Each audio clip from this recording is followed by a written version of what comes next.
tout au long de ces processus d'élaboration du projet, nous on intervient en ingénierie. Donc au départ c'est souvent assez déterminant, c'est-à-dire ce qui va permettre à la commune de passer à l'action, de concrétiser son projet, c'est de mener l'étude préopérationnelle. Donc là, nous on va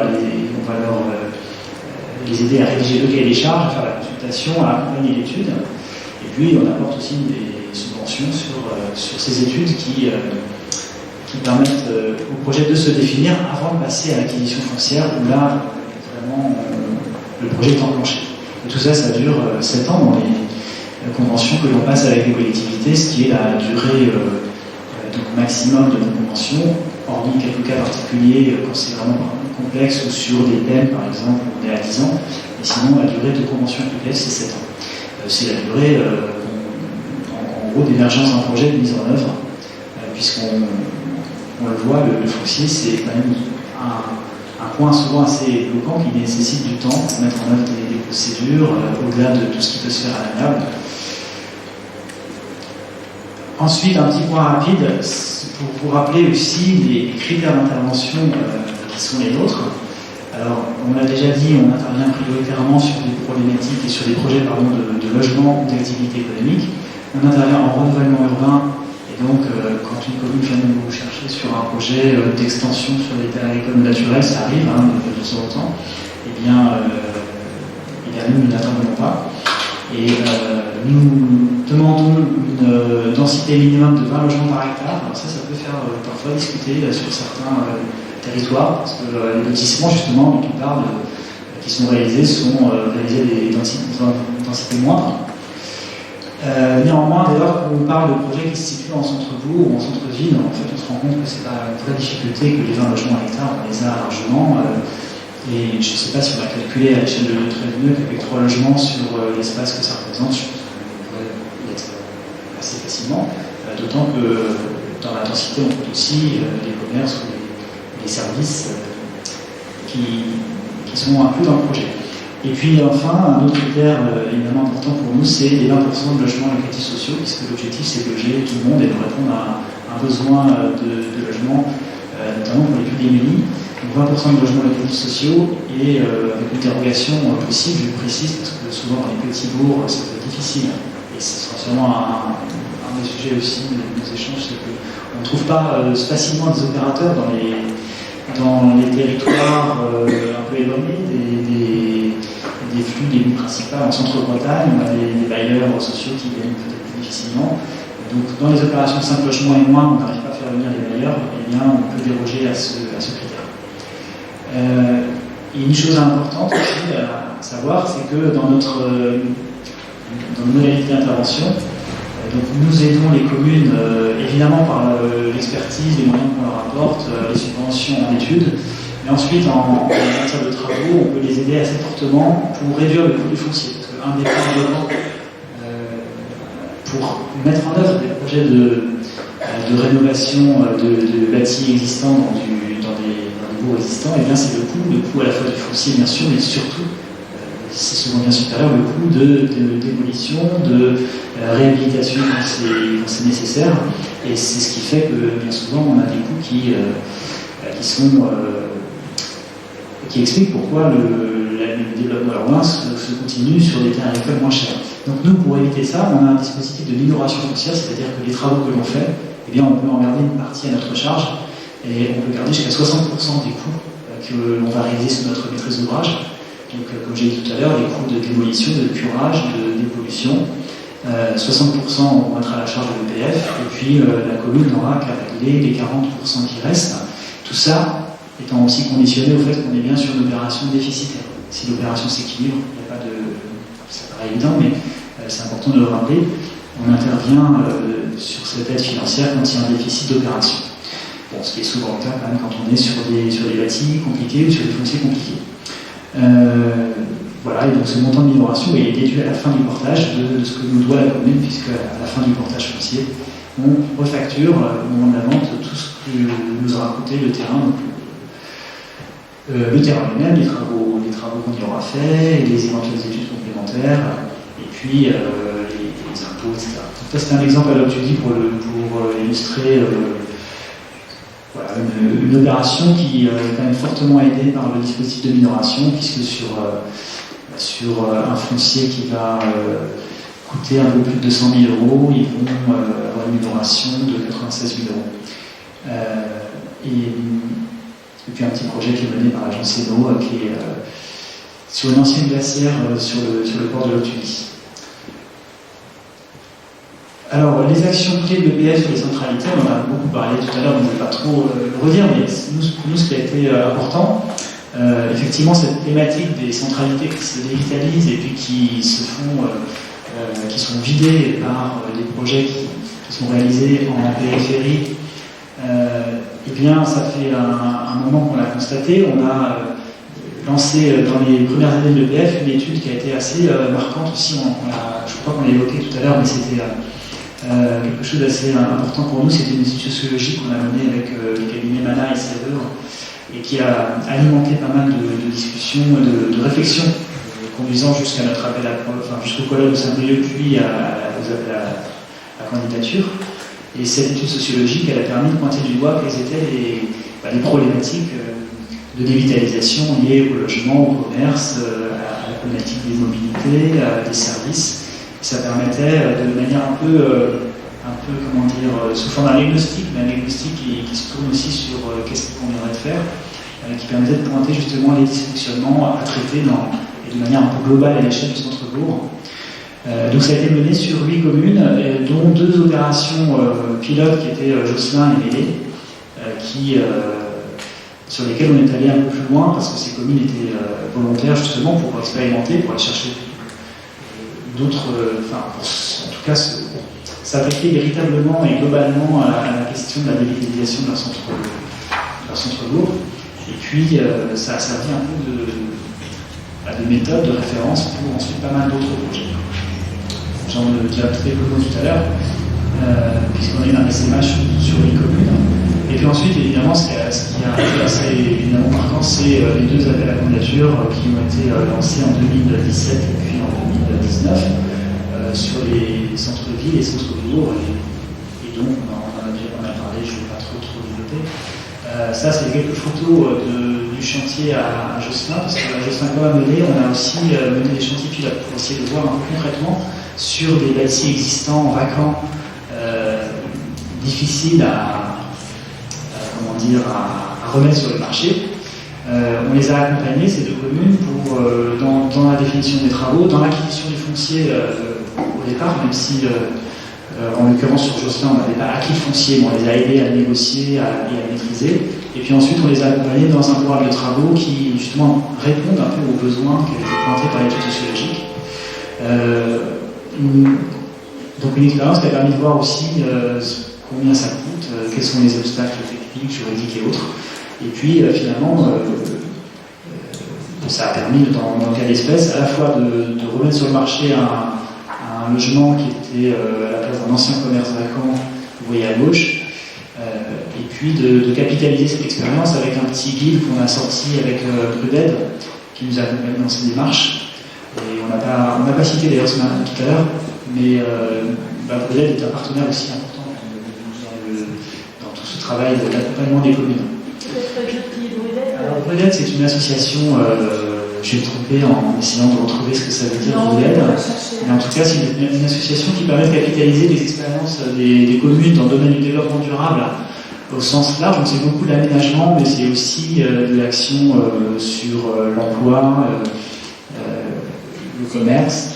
Une association qui aussi contribue beaucoup à culturer les élus, à faire des retours d'expérience sur des opérations qui sont remarquables, on va dire, et à engager. Quelqu'un de l'aide ? Bon, Brudette, c'est vrai que c'est une association qui est très souvent saluée par les communes parce qu'elle rapporte notamment les petites communes qui manquent un peu de références, de retour d'expérience. Et puis qui est une spécificité bretonne et pas tellement l'équivalent dans d'autres régions françaises, je crois. Voilà, donc ça permet vraiment de créer ce réseau qui existe un peu parallèlement, enfin qui est articulé à celui qu'on a évoqué ce matin, où on a cherché nous à mettre en réseau des villes candidates ou lauréates de nos appels à projet. pour partager des méthodes, des retours d'expérience, etc. Donc ça s'inscrit complètement là-dedans, avec cette expérience à Josselin qui est intéressante, qui est discutée sur sa qualité, sur, en gros, fallait-il par exemple faire un garage, parce que c'est le choix qui a été retenu par la commune en rez-de-chaussée à la place du jardin, ce qui permettait à ce logement qui n'avait pas de possibilité de stationnement à proximité dans nos terrains, et puis avec quelques extérieurs en terrasse à l'arrière qu'on ne voit pas sur la photo. Mais la question c'était bien ça, c'était comment est-ce qu'on retrouve dans les logements, dans les bâtiments vacants de nos centres-bourgs, des qualités et puis des aménités ou des services qu'on ne peut pas facilement offrir. Donc il y a aussi la question des extérieurs, des balcons, etc. Travail qui a été fait aussi donc, parallèlement à Mêlée, on en a parlé, et puis j'ai oublié votre nom, mais quand on a visité l'opération il n'y a pas très longtemps, là, on voyait que c'était ça aussi le sujet qui va de pair avec ces ajustements sur comment on trouve des extérieurs et une autre vie à des bâtiments vacants du centre-bourg. Mais, pardon ? Oui, c'était la même, je pensais. Mais c'était une action sans le PF en l'occurrence. C'était pas nos bâtiments. Enfin bref. Nous, on intervient, je ne vais pas préciser, mais quand il y a un besoin foncier, évidemment, c'est quand la commune elle a besoin de mettre la main sur un foncier qu'elle ne maîtrise pas et qui est nécessaire à son projet. Dans certains cas, elle a déjà des biens, elle a déjà de la propriété communale, de terrain ou de bâti, et dans ce cas-là, le PS n'intervient pas, bien entendu. Voilà, un petit mot rapide pour dire qu'on intervient aussi sur Cœur de Ville, qui est une action que vous connaissez sans doute, lancée par le gouvernement sur les villes moyennes. Et en Bretagne, on a 11 villes qui ont été retenues. Donc le PS est signataire des 11 conventions en question. Je ne vais pas y détailler, mais on voit bien que là, je sortais l'exemple du collège de Cofic à Lannion, où on a vraiment une problématique architecturale de restructuration de ces bâtiments et de voir quel potentiel on peut en tirer. Et aussi de se demander, au-delà de ce qu'on peut en faire architecturalement, concrètement, qu'est-ce que ça peut rencontrer comme marché? Est-ce que les logements qu'on peut produire là sont proposables, vendables dans le marché de Lannion? Et voilà, c'est vraiment un travail aussi qu'on mène et qui doit se mener en parallèle du travail de conception de programme d'action. C'est quelle est la pertinence dans un contexte donné, dans un marché donné. Et puis un mot aussi pour dire que à l'EPF, ça va aussi avec ce que je disais sur la nécessité d'adapter un peu régulièrement nos interventions et de réfléchir à comment agir. On a un partenariat avec l'ENSAB qui nous permet de donner des ateliers pédagogiques sur le territoire avec différentes collectivités. Donc là, j'en citais 4, mais il y en a d'autres, parce qu'effectivement, Maladie en a donné quelques autres par rapport à ces textes-là. Ça permet d'aller un peu au contact des communes, qui a la dimension pédagogique en elle-même, parce que ça me paraît important de contribuer à la formation des architectes, qui soient sensibilisés à cette question du travail dans un tissu urbain constitué, de l'articulation entre construction neuve, construction ancienne, construction patrimoniale. Et on voit bien, ça c'est une maquette parmi plein d'autres, mais qu'il y a le travail en centre-bourg, il nécessite de la finesse, une sensibilité, et puis un travail fin quand même qui nécessite aussi un savoir-faire. On l'a vu aussi avec le projet qu'on va visiter tout à l'heure. Et donc on y contribue par ce biais-là. Et puis au-delà de ça, ça permet aussi, avec les communes qu'on rencontre à l'occasion de ces ateliers, de soulever des réflexions, de faire mûrir des projets. Là, ce qui est intéressant à Carhaix, c'est qu'on a une convention avec la ville de Carhaix sur les îlots de son centre-bourg, son centre-ville plutôt. Et du coup, ça permet de faire émerger de manière assez opérationnelle quelques réflexions. Voilà. Le référentiel, je commence peut-être à être un peu long. Non, mais entrer dans les outils, il n'y a pas de problème.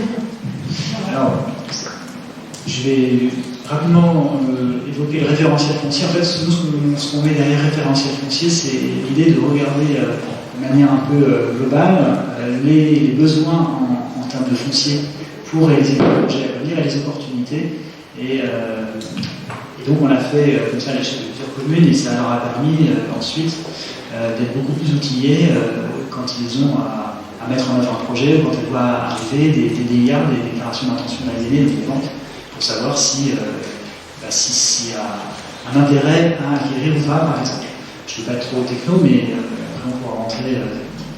Je pourrais répondre à la question si vous en avez là-dessus. Là, c'était juste une carte pour illustrer la question de la vacance. Et comme j'ai parlé de Jocelyn tout à l'heure, ça c'était une carte qui avait fait réagir aussi à Jocelyn, où vous avez les points bleus, c'est les logements vacants, et puis on se rend compte qu'ils sont tous concentrés vraiment sur le centre-ville. Et si on croise ça avec l'âge du bâti, on se rend compte que tout le bâti ancien est extrêmement vacant, alors que la population nouvelle est plutôt installée en péricentre et puis dans des logements et dans des secteurs plus récents. Donc ça illustre complètement le fait qu'on a des centres-villes qui perdent de leur sens et puis de leur vitalité. Donc comment est-ce qu'on peut y travailler, y réfléchir? Le référentiel foncier, ça peut être un des moyens déjà de repérer cette vacance et puis de repérer, au-delà de la vacance, les opportunités de problème, les gisements.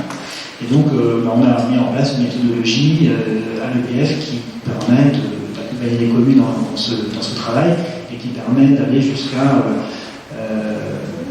le repérage de gisements, mais aussi la mise en œuvre d'outils pour maîtriser ensuite ces terrains qui peuvent passer par le PLU, une transcription d'ADH sur le SCOT, et qui vont ensuite alimenter et renforcer une veille foncière qui va être du coup beaucoup plus pertinente par rapport au projet de la commune. Voilà, c'est quelques exemples de ce qu'on peut repérer dans nos référentiels fonciers, bâtis vacants, en vente, à l'abandon, pollués, donc plus ou moins facile à maîtriser et ensuite à transformer en projet. Et des gisements fonciers qui peuvent être des dents creuses, des cœurs d'îlots pas très exploités, des parcelles qui sont pas densifiées et qui pourraient accueillir d'autres constructions, des fonds de jardin. C'est assez compliqué d'être sur les fonds de jardin, mais dans certains cas ça peut valoir la peine d'y développer du projet. Mais on est souvent sur des puretés foncières. Et puis donc à Jocelyn, pour faire le pendant avec la première image, on voit que quand on a fait ce travail à Jocelyn, ça a permis de repérer tout un tas à la fois de bâtis vacants, de gisements fonciers. Et si on a fait l'addition, on arrive à 200 bâtiments qui sont repérés comme étant maîtrisables, 15 hectares de bâtis ou de terrains non bâtis, et qui, si on regarde le rythme de développement des projets à Jocelyn, ça permet simplement en renouvellement urbain d'assurer 30 ans de développement sans aller déborder sur la périphérie. C'est une image évidemment un peu... c'est très simpliste de dire comme ça, mais ça illustre quand même le problème qu'on a face à nous, que l'on continue quand même beaucoup aujourd'hui en Bretagne à développer des projets en extension urbaine, alors même qu'on a des gisements importants dans les centres-bourgs. La difficulté étant comment on maîtrise, comment on fait des projets, comment on maîtrise l'économie de tout ça. Et puis, à partir de là, quelques exemples peut-être d'intervention, mais je ne vais pas vous les présenter en détail, sinon ça va être fastidieux. C'est plus pour illustrer ce sur quoi on intervient et en quoi ça peut interpeller peut-être aussi l'architecte, parce que je l'ai dit un peu au départ, nous l'architecture, c'est pas un critère d'intervention au départ. Le critère d'intervention, c'est la densité de logement social, etc. On va pas avoir un critère d'intervention sur un projet qui serait pas qualitatif et qu'on ne tiendrait pas, par exemple. Sachant que souvent, quand on intervient en amont, les projets ne sont pas encore définis, qui plus est. Mais néanmoins, la qualité de l'architecture, eh bien, c'est quand même une condition mise en œuvre de ces projets. Parce que si on veut arriver à convaincre la population et puis à trouver des acquéreurs ou des habitants pour ces centres-bourgs et ces sites un peu complexes, il faut être inventif et puis être capable de les transformer correctement et suffisamment pour que ça attire. Alors là, donc je vais vraiment aller passer vite, mais c'est plus pour illustrer. Quand on parle de travail en amont sur des études préopérationnelles, on est souvent à cette échelle un peu des îlots d'un centre-bourg,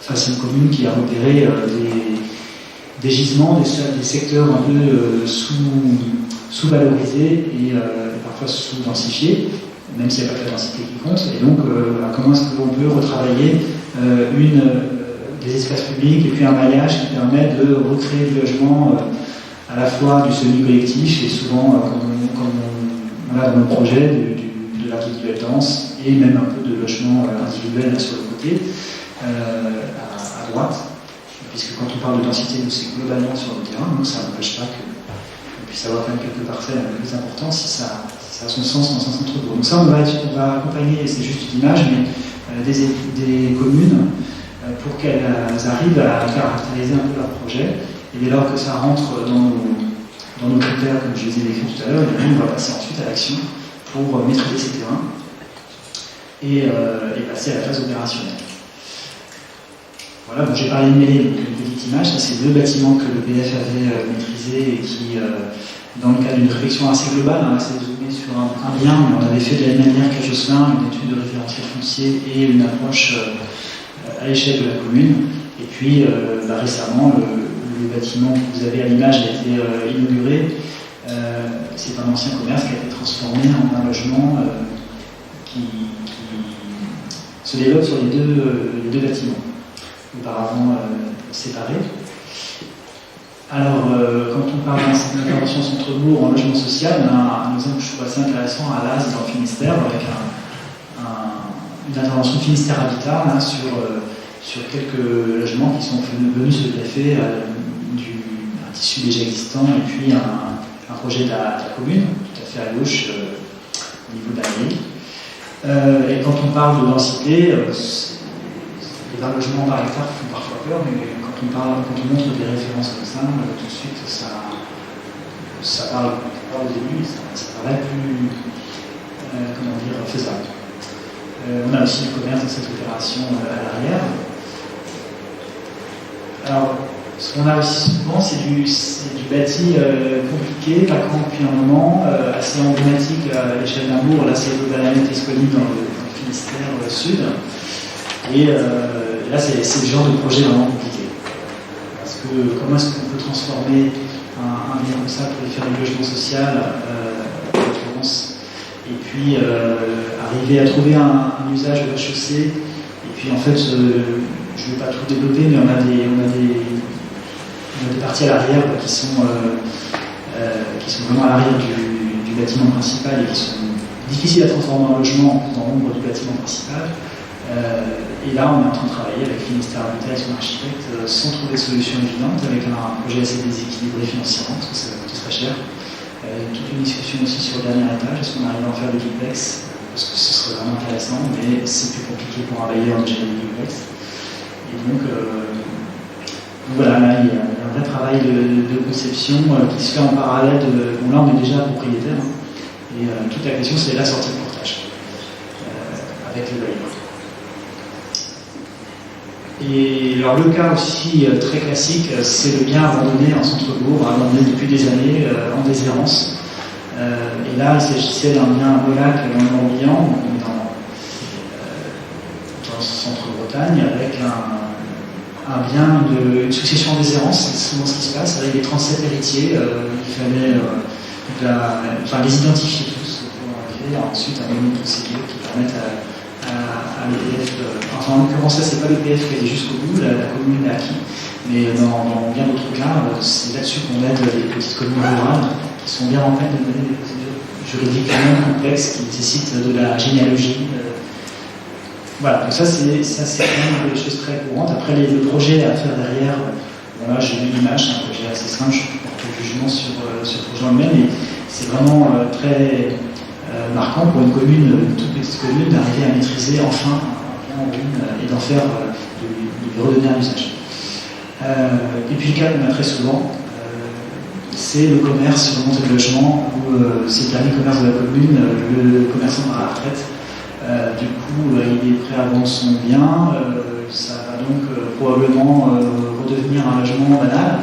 Et puis la commune vient nous chercher pour qu'on arrive à mettre la main sur le bien et qu'on arrive à préserver une activité commerciale. Et se pose aussi des questions architecturales de comment est-ce qu'on surmonte des logements au-dessus de commerce, comment est-ce qu'on arrive à séparer les accès. C'est jamais très simple, c'était une intervention du CE 22, c'est l'image. Je ne sais pas trop où on en est à l'heure qu'il est, parce que ça doit dater de l'année dernière, ça. Mais en tout cas, c'est un cas très courant, et voilà, même dans des projets neufs, comme la Trèveneux, ou dans d'autres cas où on intervient, la question de savoir comment est-ce qu'on peut, de manière intelligente, sans que ça pose trop de difficultés, mettre du logement au-dessus de commerce, eh bien, je trouve qu'il n'y a pas de réponse très évidente. Et peut-être aux archives de nous aider là-dessus. Encore juste une image pour montrer qu'on peut aussi faire de l'équipement en complément de logement. Nous, c'est un cas à Pégal-Guérand, avec une opération qu'on a portée, qui est une opération de logement et une bibliothèque municipale. Voilà. Et la Fabrique de Vicomte, ça c'est une opération. Quand on parle de logement vacant, il y a aussi pas mal de friches, de bâtiments industriels vacants. Là, c'est une fricherie Scalia, dans les centres-bourgs, on a un paquet. Là, on a été sollicité pour maîtriser ce hangar que vous voyez en bas. Tout ça pour mettre en œuvre un projet de maisons groupées avec un pôle santé qui viennent réinscrire cette grande parcelle dans les circulations du bourg, dans les formes urbaines du bourg. Et c'est un projet qui a été justement accompagné et soutenu dans le cadre de la candidature de 2017. Donc, qui sort aussi parce qu'il y a des financements et des subventions qui vont aussi griffer. Voilà, je vous ai fait une petite sélection des projets. On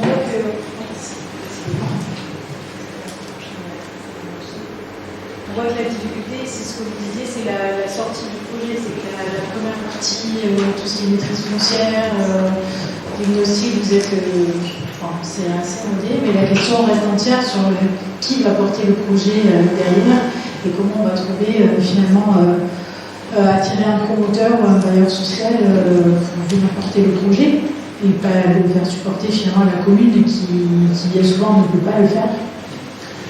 Effectivement, mais nous, c'est vrai qu'on est donc appelé en amont sur les projets, mais dès l'amont, c'est une des premières questions qu'on va se poser, c'est quelle est la perspective de sortie d'un projet si on se rendait maître de ce foncier. Ça va coûter cher, il faut qu'on arrive à estimer combien, il y a des incertitudes, on ne va pas forcément trouver d'opérateur, donc on alerte et on échange. C'est pas seulement pour le plaisir d'alerter, c'est aussi pour échanger, pour discuter avec la commune sur comment est-ce qu'elle va pouvoir sortir son projet. Le PF va pouvoir apporter son concours, sa amélioration foncière éventuellement, mais il faut parfois aller plus loin et puis s'assurer que ce qui est envisagé est faisable techniquement, on rencontrera bien les demandes. Et c'est vrai qu'on a quelques cas où finalement on se rend compte que on a un lotissement de centre-bourg, si on applique nos critères avec 20 logements par hectare, dans certaines situations, où il y a déjà 3 lotissements en commercialisation en périphérie, on se dit que ça sert à rien d'y aller parce que ce sera, on enverra la commune un peu au casse-pied, et puis elle a du coup engagé beaucoup de dépenses et ne jamais réussir à mettre en œuvre son projet. Bon, ça c'est des cas quand même très rares, et comme j'ai dit, quand on est en centre-bourg, la densité n'est pas un problème, mais si on a la concurrence d'autres communes qui ne sont pas forcément très vertueuses, ça peut mettre à mal l'opération. Ce qui est intéressant dans la présentation, c'est qu'on voit la diversité aussi du bâti et puis des formes urbaines sur lesquelles vous intervenez. Ça va de l'hôtel qui date des années, je ne sais pas, 50, ou finalement à la bâtisse en pierre ou à la longère, en passant par... Donc aussi, ça appelle une diversité de solutions pour les transformer.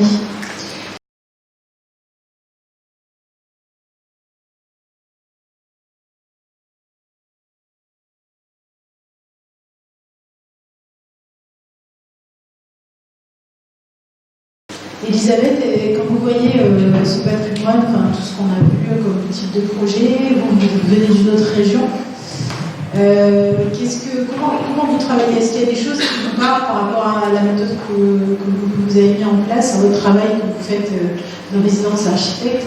Est-ce que c'est ce type de situation que vous rencontrez, vous, en Normandie? Ou est-ce qu'on en avait un petit peu parlé les bourgs n'ont pas tout à fait la même, forcément, on est en Normandie, on n'est pas en Bretagne. Donc ça n'appelle peut-être pas les mêmes solutions, les mêmes types d'intervention. Comment vous avez mis en place ces résidences d'architectes depuis, je crois, une dizaine d'années? Qu'est-ce qui a fait que vous avez mis en place cette solution-là? Alors bonjour à tous, moi je suis ravie d'être avec vous en Bretagne, chez nos voisins. On est la maison, le territoire pionnier et la maison d'architecture de Basse-Normandie. Et c'est vrai qu'on a plutôt tendance, nous les Bas-Normands, ex-Bas-Normands, à vivre en Bretagne, parce que déjà l'autoroute est gratuite. Et que, aussi parce qu'il y a beaucoup d'affinités entre nos territoires. Ce matin, Madame Fortin parlait des caractéristiques de la Bretagne, notamment le réseau de villes moyennes et de petits bourgs. Et bien chez nous, c'est exactement la même chose. Et c'est pour ça aussi qu'on a choisi, nous, Territoires Pionniers, en tant que maison d'architecture, d'aller diffuser la culture architecturale sur le territoire et d'aller à la rencontre du public, des habitants, et d'avoir du coup une action de terrain. Donc c'est pour ça que notre nom, quand la Normandie s'est réunifiée, a changé. De maison d'architecture de Basse-Normandie, on est devenu Territoire Pionnier. Notamment parce que depuis 2010, nous menons donc ces résidences d'architectes à titre expérimental dans notre région. Donc, au départ, c'est le ministère de la Culture qui est venu nous trouver et qui nous a dit, voilà, au vu de votre territoire à consonance très rurale, nous on cherche à développer des projets mettant les architectes en immersion et proposant une rencontre directe avec les personnes. Alors, petite parenthèse sur le diaporama, c'est des images qui vont passer. Je ne commente pas les images, c'est pour vous donner l'ambiance. Donc, ces résidences ont commencé d'abord avec un objectif de permettre la rencontre directe entre des architectes, une population et un territoire. Et l'objectif, au départ, est resté vraiment sur le projet culturel, révéler un territoire, révéler son identité. On parlait ce matin de l'importance d'avoir une conscience aussi de l'identité des lieux qu'on habite. Donc c'était vraiment cette idée-là de profiter des compétences des architectes, de la lecture globale d'un espace à la lecture très fine aussi, et de profiter de cette capacité, de cette compétence à la lecture vraiment à toute échelle, de révéler comme ça aux habitants les potentiels de leur lieu de vie. Donc on a commencé comme ça, ces premières expérimentations. On était pilote en France, donc on a vraiment testé. C'était vraiment une construction tout de suite partenariale, puisqu'on a travaillé avec la DRAC et la région Normandie tout de suite, et essayer de voir ce que ça donnait. Et dès la première expérimentation, c'est fait en lycée d'enseignement agricole. Donc on a accueilli 2 binômes d'architectes dans ces établissements scolaires, et on s'est rendu compte très rapidement que les architectes travaillaient non pas sur l'établissement, mais sur l'établissement dans la commune. Et comme les établissements étaient situés dans des petites communes, on s'est rapidement on a associé de façon assez spontanée les collectivités qui ont montré un vif intérêt pour la lecture et le travail mené par les architectes. Et donc du coup, dès la deuxième édition, on a changé la formule, et là, on s'est dit, il faut que ce soit absolument les collectivités qui accueillent les équipes, et que du coup, l'ensemble de la population bénéficie de leurs travaux. Donc depuis 2012, on travaille, du coup, chaque année on fait 2 résidences par an, et on accueille donc 2 équipes qui travaillent avec la population à révéler l'identité, les singularités et les potentiels des lieux. Ça sous-entend que les équipes s'installent sur place. Voilà, alors la résidence, un peu comme les résidences d'artistes, c'est un peu l'idée de la DRAC du ministère au départ, c'était de mettre en immersion dans un territoire des architectes, non pas pour une mission, pour réaliser une étude, pour imaginer un bâtiment ou un aménagement, mais justement sans l'attention du projet et sans peut-être le climat aussi que génère justement la commande, et du coup de s'appuyer spécialement sur leurs compétences et sur le lien aussi qu'ils vont créer avec la population, sur leur regard, sur leur présence dans le territoire, leur expérience aussi sensible des lieux et leur vécu, puisqu'ils sont accueillis pendant 6 semaines H24 dans la commune, donc ils vivent là, ils vont faire leurs courses, ils vont chez le coiffeur, il y en a qui vont chez kiné, Et donc ils rencontrent la population, pas seulement les personnes qui viennent spontanément quand il y a un projet d'archi participer à la concertation, mais ils rencontrent aussi des personnes de façon très spontanée dans la rue. Ils sont en immersion. Voilà, ils sont en immersion. Et ça, c'est vraiment aussi un point très fort, puisque ça permet, et les collectivités nous disent, d'agréger des personnes qui sont complètement absentes du débat public. C'est-à-dire qu'on a toujours un peu les mêmes dans les réunions publiques, on a toujours un peu des groupes constitués qui s'autorisent à parler, et là, en fait, la résidence, ça permet de casser, en fait, toutes ces habitudes, peut-être ces mauvaises habitudes, en tout cas, c'est ce qu'on constate, et du coup, d'ouvrir tout de suite des voies nouvelles et de tisser des liens nouveaux.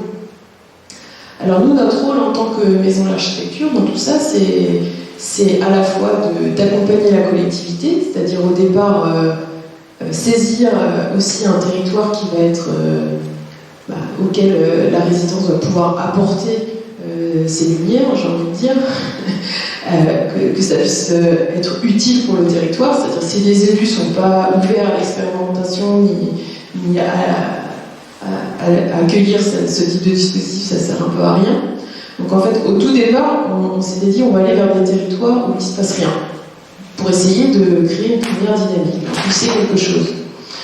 Et puis petit à petit, on a des collectivités maintenant qui viennent nous voir et qui ont identifié, donc ça fait, voilà, on a cheminé, qui ont identifié les résidences comme un vrai levier pour accompagner en amont des projets. Alors peut-être quelques exemples. On a par exemple la Val d'Alière. Alors Val d'Alière, je vais souvent citer parce que c'est un peu c'est une résidence qu'on a menée l'année dernière dans une commune nouvelle et qui est vraiment, je pense aussi vraiment exemplaire, à la fois parce que la collectivité est très ouverte, à la fois parce que les archis sont brillants et à la fois parce que la population a vraiment répondu aussi à cette opportunité qui est donnée de débattre et d'avancer collectivement. Donc Val d'Alière, c'est une commune nouvelle et quand on a rencontré la commune la première fois, c'est la DDTM avec qui on travaille, qui nous a dit ce serait bien un territoire pionnier que vous alliez les voir parce que là les élus nous disent nous on a fait tout ce qu'on pouvait pour notre commune, mais on se heurte quand même à des difficultés, il y a des choses qu'on ne peut pas faire, notamment dans notre bourg, là on a une grande place, les logements sont vacants, les vitrines, la plupart qui ne sont pas utilisées. On a construit une école, ils sont très volontaristes, mais ils se rendent compte qu'en tant que collectivité, il y a quand même des choses qu'ils ne peuvent pas faire. Et notamment, il y a des actions qui peuvent être lancées, que par les citoyens. C'est-à-dire qu'il y a des initiatives citoyennes qui sont nécessaires aussi dans un territoire pour passer pour animer, dynamiser un certain nombre d'activités, même si la collectivité est très active, elle ne peut pas débloquer ça. Donc ils nous ont dit, la résidence d'architecte, on aimerait bien que ça nous aide à faire ça. Et alors oui, ils venaient de passer en commune nouvelle, donc ils passaient de 14 mairies à une seule. Et donc on a notre équipe, Margot Minade et Camille Fréchou, qui sont une architecte, une paysagiste, qui sont arrivées et qui, elles, ont cherché comment faire projet commun. C'est-à-dire, qu'est-ce que ça voulait dire? Alors, on parle vraiment de projet culturel, c'est-à-dire comment on est passé de cette entité, on est passé à cette entité commune nouvelle en réunissant ces 14 communes, et comment on peut faire projet commun, qu'est-ce que ça veut dire collectivement, s'approprier ce nouveau territoire, qu'est-ce que ça veut dire être ensemble. Cette question, elle a été posée aux habitants également? Alors elle a été posée évidemment avec les habitants, puisque les architectes accueillis en résidence doivent travailler, c'est vraiment le cœur de leur mission, c'est de la médiation finalement sur l'architecture et l'urbanisme, et cette mission c'est d'impliquer la population et de partager avec elle tous ces sujets. Donc la population, les filles petit à petit sont allées arpenter ces 14 communes, devenues communes nouvelles, et elles se sont focalisées rapidement sur les mairies. C'est-à-dire que les mairies, là, en 2020, avec les élections, elles vont être toutes vacantes. Et en fait, en réunion, on s'est dit, maintenant, en fait, elles nous ont dit, elles ne vont pas être vacantes, elles vont être disponibles. Et de changer de vocabulaire. populaire, ça a ouvert dans la tête des élus, ah bah oui, ça veut dire qu'on peut pouvoir en faire quelque chose. Et donc du coup, elles sont concentrées leur travail là-dessus, en allant voir le potentiel dans chaque petite ex-commune, voilà, commune historique, voir où étaient situées les mairies, un peu référencer les potentiels de chaque lieu. Et elles ont terminé leur résidence en disant bah voilà, ce qui serait super, c'est d'arriver à pouvoir mettre en réseau toutes ces mairies et pouvoir les imaginer comme des nouveaux espaces publics qui soient voilà, multifonctions, qui puissent accueillir suivant leur configuration des activités diverses et variées, qui soient ouvertes à la population, qui soient ouvertes aux initiatives, mais qui soient aussi peut-être ouvertes à des porteurs de projets, à des acteurs étrangers à la commune et qui du coup puissent être accueillis ou temporairement ou de façon durable dans la commune. Et donc du coup, le fait de s'appuyer sur ce projet concret, ça a permis aux élus déjà de changer d'état d'esprit, de plus être tous en concurrence, ma petite mairie, mon ex-chapelle, etc., mais plutôt de se dire, voilà, être en commune nouvelle, ça veut dire aussi avoir une autre façon de penser ensemble le territoire, et le fait de se raccrocher à quelque chose de très concret, ces mairies disponibles, ça a aussi permis de changer d'optique sur le patrimoine communal, et de se dire, voilà, on a ces 14 mairies, c'est une première entrée, mais après on a plein d'autres patrimoines qu'on pourrait aussi investir. Et voilà, donc ça, la résidence a duré 6 semaines, répartie sur 3 mois. Et donc le maire, qui nous regardait un petit peu de loin au départ, a terminé la résidence en étant vraiment ultra motivé pour poursuivre l'aventure et pour pouvoir mettre en pratique cette mise en réseau des 14 mairies. Et là, c'est la première année où justement une résidence va déboucher sur une autre mission, et une mission un peu nouvelle, expérimentale, on va dire, qui d'ailleurs a réussi à trouver assez facilement des financements par l'Europe et par le ministère de l'écologie, qui est intéressé par cette façon de faire de la programmation active. C'est ce qu'on... Un peu comme... Alors vous êtes certainement au courant qu'à l'hôtel Pasteur à Rennes, il y a l'équipe de Construire qui travaille un peu comme ça, qui occupe les locaux, qui fait des expérimentations d'occupation avec plein d'acteurs locaux, mais on est dans un site métropolitain, en plein centre-ville de Rennes. Là, l'idée des filles, c'est d'essayer cette programmation active, c'est-à-dire de préfigurer les usages de lieux sans faire de travaux, mais pour définir un cahier des charges petit à petit et l'affiner vraiment sur mesure pour la collectivité. Ça renverse un peu ce qu'on s'est dit tout à l'heure, parce que ça veut dire aussi que l'élu doit accepter la non-programmation.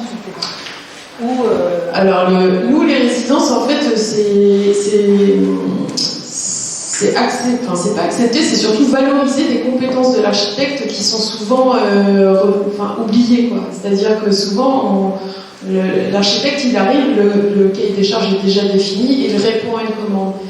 L'exemple de Trévenol, c'est aussi parlant pour ça, c'est-à-dire que les architectes qui sont arrivés très en avant, moi j'ai retenu la phrase de Christophe du CAE qui dit il faut que l'équipe de maîtrise d'œuvre arrive le plus tôt possible.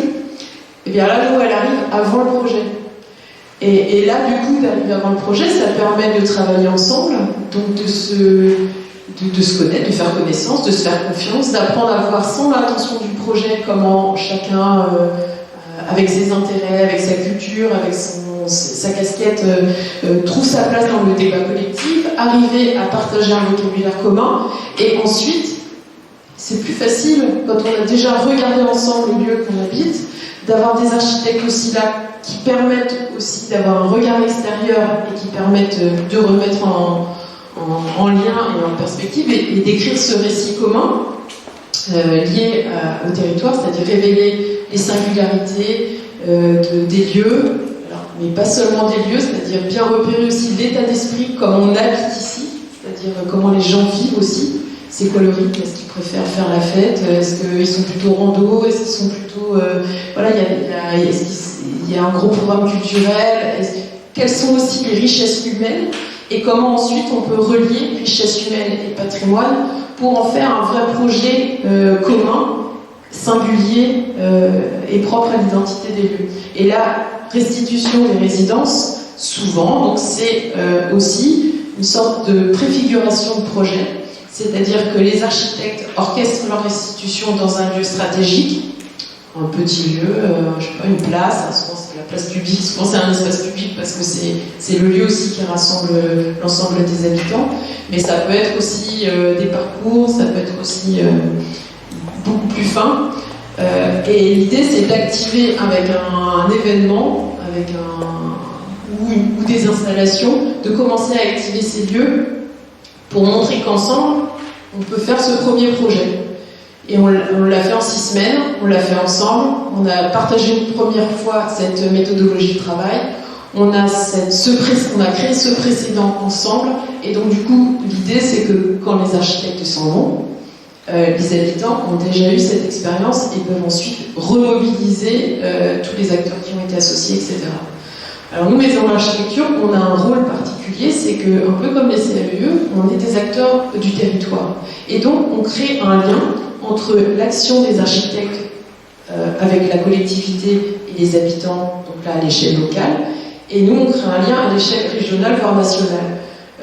Nous on est des structures culturelles régionales, donc on travaille avec la région, avec nos DDTM, avec les CLUE, avec les architectes des bâtiments de France, on essaye de les associer, on parlait tout à l'heure de comité de suivi pour le projet à Trèveneuil, nous on fait un comité de suivi de la résidence.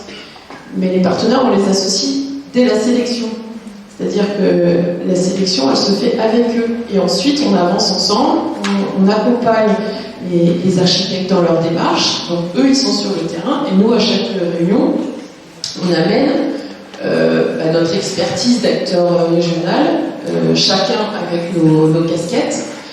Et puis, on se nourrit aussi collectivement de cette expérience. Et ça, c'est important parce qu'on voit maintenant, là, au bout d'une dizaine d'années, presque une dizaine d'années, comment nos partenaires se positionnent vis-à-vis des résidences. On a la région, par exemple, on a appris l'année dernière que la région finançait certains aménagements de bourgs, un peu, pas les yeux fermés, mais vraiment en étant confiants sur la qualité du projet, parce qu'il y avait une résidence qui avait été accueillie 1 ou 2 ans avant. C'est-à-dire que la résidence crée aussi un terreau fertile, ou en tout cas je ne sais pas comment on disait tout à l'heure quand on discutait, mais crée vraiment facilite, voilà, et facilitant à la fois pour le travail des ABF. On a des ABF qui nous disent mais là, on n'a rien à voir avant et après la résidence, je ne sais pas ce que vous avez fait aux élus, mais ils ont complètement changé. On a aussi des retours, donc la DDTM du Calvados, on travaille avec eux depuis 3 ans maintenant. C'est eux qui nous incitent. C'est eux qui nous trouvent les communes en fait. Ils nous disent ah bah tiens vous devriez aller là en périurbain. On a l'atelier des territoires. Donc il y a une grande étude à l'atelier des territoires avec l'État sur le périurbain dans la métropole. Donc il s'était mis, il y a eu plein de réunions pendant 1 an et demi avec plein d'objectifs. Et puis là ils se sont dit on va faire une résidence comme ça va permettre de travailler sur les axes qu'on a vus ensemble et d'expérimenter de façon très concrète avec des élus sur un territoire, les différents axes qu'on s'était fixés, donc sur les mobilités, sur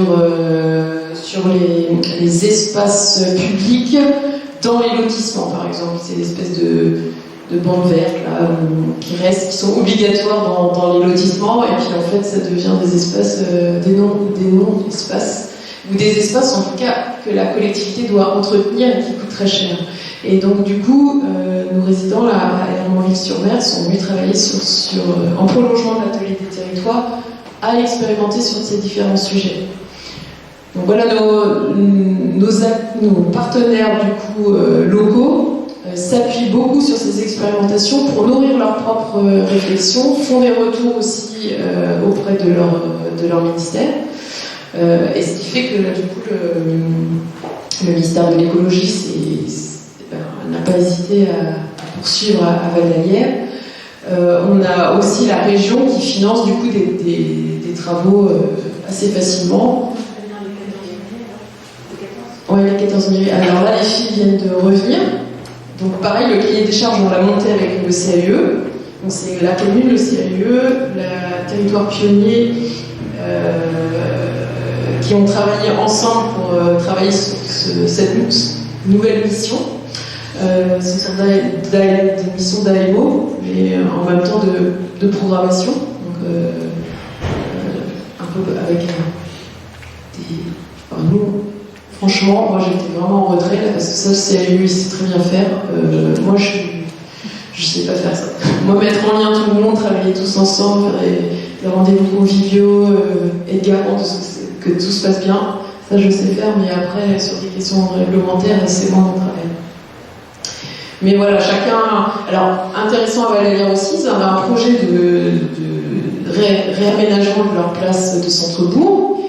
Et ils l'ont arrêté au début de la résidence parce qu'ils se sont rendus compte qu'il fallait attendre d'avoir une vision globale avec le travail des filles avant de faire leur projet. Donc ils ont mis leur projet en suspens. Alors le CAU du Calvados n'était pas trop content parce qu'ils avaient travaillé avec eux à préfigurer l'aménagement. Et puis finalement, maintenant, les filles continuent sur les 14 mairies et le CAU continue sur le bourg. Et du coup, tout le monde travaille ensemble. Et là aussi, un peu comme un trade-up, cette agrégation de compétences, d'acteurs, crée aussi une richesse et fait monter aussi en qualité la réflexion collective et on espère le résultat aussi de la création urbaine et architecturale. En discutant, vous disiez c'est aussi de nouvelles missions pour les jeunes architectes. Parce que quelque part, on parlait de comment on forme les architectes, on ne les forme pas à venir s'installer en résidence en permanence architecturale dans un bourg ou dans des îlots compliqués comme fait l'Escopion à Marseille par exemple en ce moment. On sent que tous les sujets difficiles, il faut quand même que l'architecte sorte un peu de l'agence et c'est une façon de faire en tout cas pour le projet. Et on se disait c'est peut-être des nouveaux métiers pour les jeunes archis. Qui aujourd'hui peut-être qu'il y a un modèle un peu dépassé de la production architecturale. Ça va rejoindre un peu ce que fait Marion avec ses élèves, mais quelque part, c'est ce que vous disiez, vous les choisissez aussi parce qu'ils ont cette aptitude à arriver dans le territoire, à s'installer, à fédérer et à comprendre assez vite comment ils vont pouvoir agréger tout ça. Ouais, alors nous on est un peu une pépinière, je sais pas comment dire, on lance des équipes, des jeunes archis, on leur offre, alors des jeunes archis, on a eu des plus expérimentés aussi, mais on essaye un peu, alors moi je compare souvent la musique, parce que j'aime bien la musique, je regarde comment fonctionnent les salles de musique actuelles, et puis je regarde comment nous, en tant que structure culturelle, on pourrait faire la même chose. Donc des salles de musique actuelles, ils font des tremplins, ils accompagnent les groupes, ils les lancent aussi professionnellement à faire des tournées, à sortir des albums, etc. Et moi je me dis, comment nous, on pourrait accompagner les jeunes archis qui démarrent dans leur activité, qui sont souvent loin de la commande parce qu'ils n'ont pas les références, ils sont ou larbins pour une agence, ou en fait ils sont obligés un peu de nier tous les rêves, tous les engagements qu'ils avaient, parce qu'ils n'ont pas forcément accès à la commande, c'est plus difficile. Et donc nous, en tant que structure culturelle, avec nos résidences, on leur offre une sorte de moment à part où tout est déjà préparé, la collectivité est prête, les habitants sont prêts, on les accueille, on les loge, ils ont un lieu de travail. Et c'est le moment, ils ont 6 semaines là pour tout donner et pour expérimenter plein de choses. Et justement, c'est souvent un moment pour eux d'avoir une pratique du coup hors agence, hors commande et d'être très libre et en même temps d'offrir le meilleur d'eux-mêmes pour le territoire. Et alors ça fait, donc sur les 10 ans de résidence qu'on a fait, on a quand même 2 équipes qui ont eu le prix des jeunes urbanistes. Il y a Pluca et Collectif ETC. Et on a l'année dernière une de nos résidentes aussi qui était album des jeunes architectes à Jacques en 2018 là. Et du coup on est très fiers, on se dit qu'on doit un peu bien les sélectionner. Et du coup moi je sais que j'essaye de les questionner en permanence, donc c'est la suite de l'école d'archi, c'est-à-dire ils sortent de l'école d'archi où ils ont l'école pas trop loin derrière.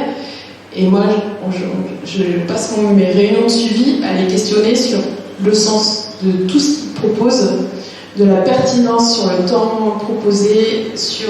alors là, maintenant, en plus, on rajoute le réemploi, c'est-à-dire que là, on les oblige à passer en économie circulaire, c'est-à-dire qu'ils doivent tout faire avec des ressources locales, avec des personnes rencontrées, avec identifier des gisements et tout faire en ultra local.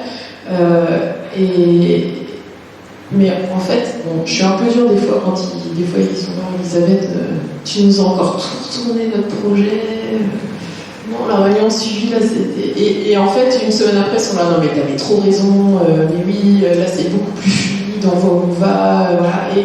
Et ces 6 semaines, en fait, créent des liens aussi entre Territoire Pionnier et ces jeunes équipes, ce qui fait qu'on les fait revenir, nous, parce qu'on a d'autres événements, on a un chantier commun, notamment notre mois de l'architecture, qui est l'occasion de faire des workshops, des ateliers, des rencontres, etc.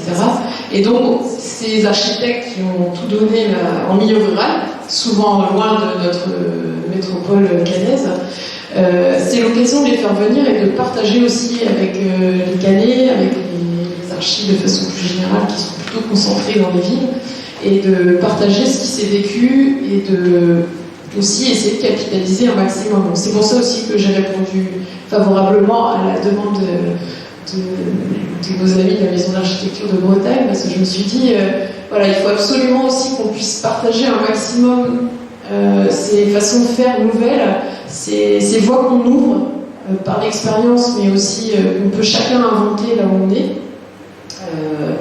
Et qu'il faut absolument se dire, voilà, il y a le levier culturel, et ça c'est mon cheval de bataille, le levier culturel est un des premiers leviers pour faire des projets qui soient vraiment durables, si on veut parler durable, dans un territoire.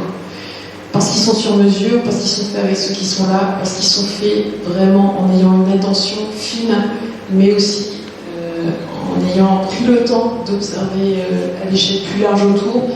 Et cette façon de partager une culture et d'avancer ensemble est le socle justement de la réussite. Enfin, en tout cas, c'est ce que disait aussi Madame Fortin, qui tire des leçons de son appel à projet et qui dit voilà. Et moi, je la rejoins totalement. Il y a un effet d'entraînement à travailler ensemble. Et voilà. Et si on peut être nous à la base de projets de qualité, voilà, il faut qu'on le fasse. Et plus largement, Territoire Pionnier, alors je vais revenir un petit peu là-dessus, Territoire Pionnier se positionne aussi en accompagnement là, face aux enjeux contemporains. Il va falloir changer de logiciel, et justement le levier culturel est indispensable, et notamment un regard nouveau sur nos espaces est nécessaire. Il va falloir aussi reconsidérer les lieux où on vit, être un peu moins dans sa voiture, être un peu moins hors sol, et se repositionner là où on vit pour que cette transition elle se passe dans nos espaces de proximité. Et le levier culturel, prendre conscience du lieu où on habite, le connaître, se reconnecter à lui, mais aussi se reconnecter à la communauté qui habite autour de nous, c'est aussi un levier pour avancer ensemble. Et nous, en tant que maison d'architecture, on s'est positionné aussi pour que notre programmation aide les habitants de façon générale à ça. Et l'architecte a un rôle très important là-dedans. C'est finalement une garantie de véritable participation, des porosités entre les habitants et l'architecte, cette façon de faire aussi. Puisqu'on dit souvent la participation, c'est quelque chose qui est souvent lié à la concertation, le projet est ficelé, et là au contraire, on va très loin en amont et on fait autre chose. Voilà, et puis on fait moins peur aussi aux élus, c'est-à-dire que la concertation, souvent on l'a fait, oh là là, attends, moi j'ai même entendu des élus dire oui, mais bon, si c'est pour que les habitants décident de notre place, c'est une peur aussi au début des fois de laisser la parole à la population. Le fait de travailler, nous là on voit nos élus qui participent à toutes les réunions, qui suivent ce qui se passe. Il n'y a pas de peur en fait quand on se connaît chacun et que chacun est à sa place, ça vient son rôle. Il n'y a pas de tension en fait. Parce que les questions, très peu, j'ai l'impression que c'était ça aussi. Les habitants posent des questions au fur et à mesure. La personne concernée apporte la réponse au fur et à mesure. Et du coup, il n'y a pas de découverte du projet à la fin qui, du coup, crée toutes les tensions. Puisque, de façon très pédagogique, tout le monde a été associé tout au long de la démarche. C'est pas tout d'un coup on découvre ce qui se passe, puisqu'on a pu poser ces questions au fur et à mesure. Et on s'est aussi acculturé, on a chacun cheminé aussi en se nourrissant des points de vue des autres. Donc ça aussi, ça permet d'accepter, de cheminer, et ça demande en effet du temps, et ça demande aussi de l'argent. Mais de l'argent, on en a. On est dans un pays quand même assez riche, hein, de l'effondrement, c'est pas pour tout de suite, c'est pas peut-être. Mais pour la matière grise, on a un peu du mal à mettre de l'argent en France. Donc nous, on revendique le fait de payer la matière grise. On va peut-être passer, on est parti en format long. La question des nouveaux métiers qu'on vient de soulever sur la question de la formation des architectes, comment les étudiants aussi peuvent nourrir le projet. On en a parlé à Créveneuc. On voit bien que les étudiants peuvent être des vecteurs en fait, pour faciliter aussi les projets.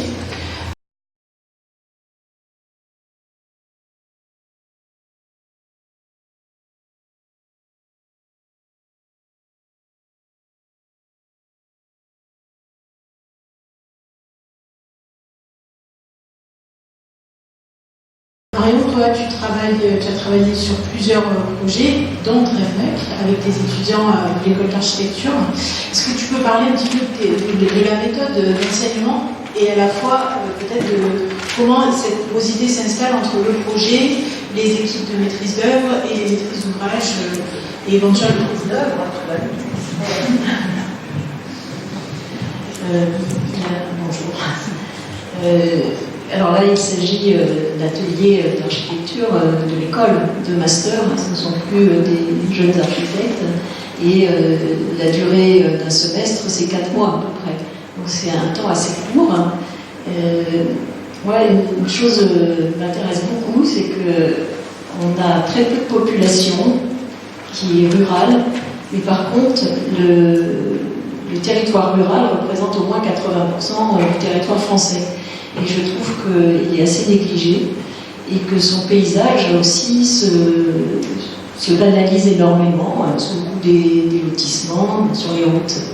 Parlons pas des zones commerciales et tout ça. Mais voilà, donc il y a aussi cette entrée par le paysage qui motive ce choix de travailler dans le monde rural. Parce que je pense que c'est aussi un patrimoine. De la même façon, alors on travaille sur des bourgs ruraux qui ne sont pas particulièrement, qui ne sont pas repérés pour leur architecture, ils peuvent être ordinaires. Et je crois que ce qui est intéressant, c'est pas forcément de défendre l'objet architectural, mais se dire qu'il y a des tissus aussi urbains, parce que c'est des tissus urbains, les bourgs ruraux, et qui ont des qualités d'habitabilité, spatialité qu'on ne retrouvera pas, et de voir comment on peut les faire évoluer sans être passéiste, sans être aussi dans la réhabilitation traditionnelle, qu'elle soit même écologique, ça ne change rien. Peut-être qu'il faut aussi que habiter un bourg, ce soit concurrentiel par rapport au lotissement, et que ce soit aussi attractif. Et dans ce sens, on attend souvent à ce moment avec les étudiants qui sont un peu explorateurs de propositions nouvelles qui bousculent nos habitudes. Voilà. Et c'est peut-être aussi d'avoir une vision économique sur la façon de s'approprier les bourgs ruraux. Parce que dans les centres-bourgs, on a finalement une population qui se paupérise.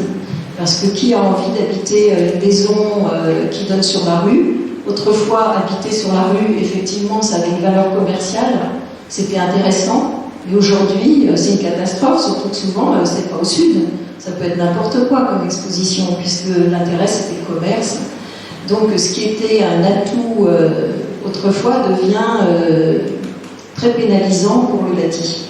Voilà. Donc je trouve qu'il ne faut pas trop s'illusionner, et peut-être qu'il faut remettre les choses en cause un peu plus fortement. Voilà. Donc je vais vous montrer. Alors déjà, il y a une chose, c'est le pourquoi. C'est aussi parce que ça permet les cours par rapport à la pédagogie, ça permet d'aborder beaucoup d'échelles différentes. Ça amène des questions, je disais, de paysage, des questions urbaines aussi, programmatiques et architecturales. Donc ça articule beaucoup d'échelles. Et j'apporte beaucoup d'importance au travail sur les vides, sur l'espace public aussi, et cette articulation architecture. On en a parlé pour le projet de Trèveneux, et c'est vraiment dans cet esprit que construire, c'est construire les vides, des espaces partagés. Ensuite, j'ai la chance d'avoir des super partenaires avec le CAUE 22, avec Christophe, qui est directeur du CAUE et avec qui j'enseigne aussi, et avec Éric Paris de la DDTM. Éric Paris avait proposé aussi qu'on travaille sur ces questions de revitalisation. Donc on est un trio, si vous voulez, et ils sont acteurs de terrain, donc ils connaissent aussi les communes qui se posent des questions, qui sont en amont du projet. Et là, c'est intéressant d'intervenir avec des étudiants parce qu'ils sont libres. On a bien dit, ça délie la parole. Ils peuvent avoir une attitude exploratoire, peut-être provocatrice éventuellement, mais ça permet d'ouvrir des voies, d'être un peu, que l'école soit un aiguillon. Et puis je voudrais rappeler que l'école de Bretagne, elle s'appelle bien de Bretagne. Il n'y en a que 2 en France qui ont un nom de région. C'est celle de Normandie et celle de Bretagne. Donc, voilà. Sinon, c'est des villes. Voilà, c'est juste un petit clin d'œil. Sinon, alors, quand on choisit avec Christophe Goffny et Éric Paris les cours sur lesquels on va travailler, on regarde aussi la dynamique qui est en mouvement parmi les élus aussi, les questions, s'il y a déjà un petit avancement dans les projets. On a eu un cas comme ça, mais on le verra à la fin avec Tressigno, où il y a eu aussi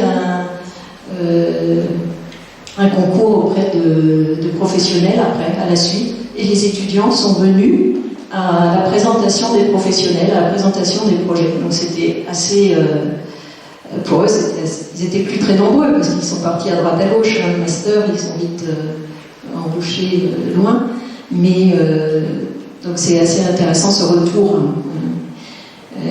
Alors, les territoires, ils vont. On a parlé de bâti. C'est vrai que le dernier exemple va plus porter sur le bâti. Mais parfois, c'est aussi. On a commencé par. Ça fait 5 années qu'on travaille sur des petits bourgs, dont des costarmoricains.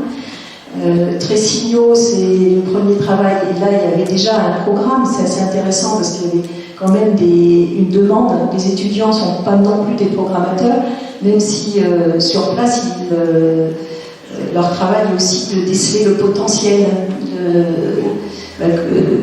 font les jeunes archis en résidence, de voir le potentiel des lieux.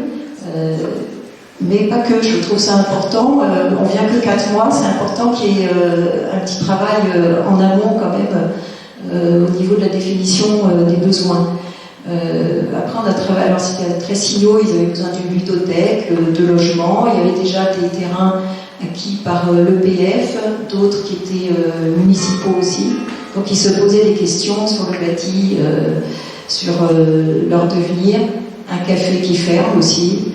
Donc ça a créé une dynamique dans le bourg, le café qui se fermait, contrairement à ce qu'on pourrait croire, parce qu'ils ont ouvert un café associatif et ça a amené tout un mouvement très collaboratif dans la population.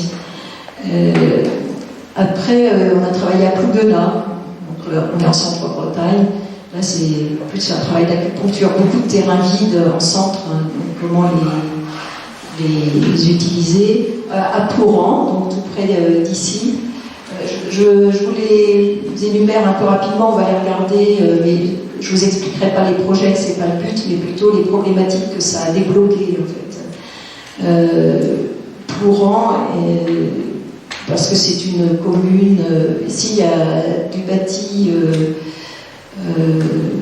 vacant, pas beaucoup, parce qu'on est quand même à 4 km de la mer, hein, il y a déjà l'influence littorale, ça change beaucoup, hein, on voit les contextes. À Mélionnec, après l'année suivante, il y avait énormément de logements vacants, de maisons vacantes, ou dans des états de ruines hein, même. Voilà, alors Plouran, là on s'est orienté plus, mais c'est le regard sur le territoire qui a amené ça. On a vu qu'il y avait je vais les amener après, voilà, on les verra. Après il y a eu Mélionnec, donc en plein centre-Bretagne, qui est un bourg atypique au niveau de sa population, parce qu'il est il y a une vie associative avec l'association Tifilm notamment. Et puis Tréveneuc. Donc Tréveneuc, c'est un cas à part. J'avoue que j'ai hésité à travailler sur Tréveneuc, parce que Tréveneuc, c'est une 3e couronne de Saint-Brieuc. Il n'y a pas de vacances du tout, ou plutôt il y a des gens en vacances hein, aussi, mais il n'y a pas de problème de bâti, voilà. Mais malgré tout, alors il y avait une révision du PLU, donc il y avait des questions qui se posaient et qui étaient intéressantes à explorer. Mais alors moi j'étais réticente parce que je me disais pourquoi aller sur les routes, habiter ici, alors que Saint-Brieuc c'est la ville bassin d'emploi et qui se dépeuple. Rendons-la attractive plutôt, voilà, c'était mon objectif. Et en regardant Tréveneuc, que je connaissais un peu, on a vu aussi qu'il y a un tissu urbain qui est très lâche, très dispersé. Donc là, on a travaillé plutôt en couture humaine. Et il y a Kevin parmi nous qui a travaillé sur ce... Et dont la maquette est là, mais c'est un hasard, elle était aussi à UE, il l'a laissé, et Kevin est dans la salle. Voilà. Donc je vais vous dérouler un peu. Alors Plouran, les étudiants, ils détectent. On passe 2 jours aussi. Dans le processus, on passe toujours 2 jours sur place. Ça, c'est assez important parce que ça peut permettre de prendre du temps, de revoir. Quand c'est pas loin, on peut revenir aussi après. Ils peuvent venir par petits groupes parce qu'ils travaillent au départ en équipe pour appréhender le territoire. On rencontre les élus, on mange ensemble aussi, on dort pas trop loin. Sur place, c'est encore mieux. Et puis, au bout de... Donc, il y a une étape un peu de diagnostic, après les échanges avec les élus, d'analyse. On a, à ce moment-là, en décembre, peut-être 2 mois après, un échange déjà avec des intentions, des esquisses par chaque équipe d'étudiants, qui sont peut-être 4 par équipe environ. Et ensuite, on va passer à des projets plus individuels qui vont être une formalisation architecturale de leur projet. Bon, alors là, c'est Plouran, il détecte plusieurs points d'action. Alors souvent, c'est des choses dont les élus ne vous ont pas du tout parlé avant. Et là, la motivation, c'était la fameuse salle franche qu'on voit. C'était une ancienne ferme en ruine.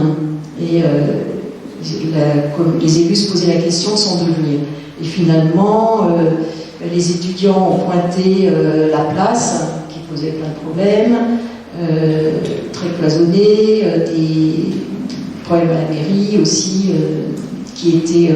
c'est une maison bourgeoise dans un parc peu lisible et non accessible, en tout cas aux handicapés, et tout un tissu là, culturel et éducatif qui avec des terrains vagues parce que les services techniques s'en vont, donc il y avait des terrains à explorer. Et là, dans la zone verte, une ferme avec des beaux bâtiments encore ici, qui est en exploitation. Donc on a les vaches dans le bourg aujourd'hui.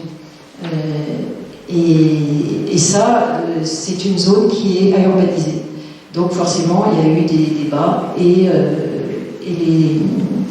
les étudiants ont proposé que l'agriculture, quand même, on parle aujourd'hui d'agriculture urbaine, et dans les bourgs ruraux, on n'en parle pas, et pourtant on est environné, on est vraiment en plein dedans, mais c'est complètement dissocié.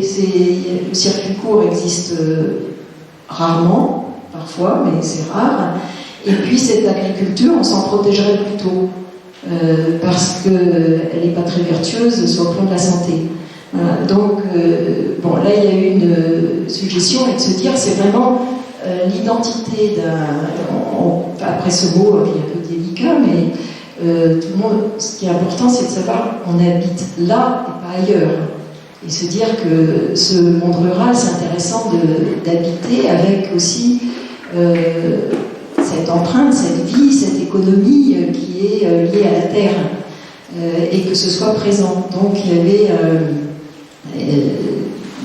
les étudiants là ont fait une proposition de maintenir une exploitation. Alors ce ne sont pas des vaches, mais c'est plus classique avec ce qu'on connaît aujourd'hui le maraîchage, et d'habiter au bord en fait des champs, de traverser les champs aussi, qui est que cet espace soit comme un jardin, mais un jardin cultivé, comme la Mégaforbier à Lyon, si vous connaissez le parc Gerland de Courageux.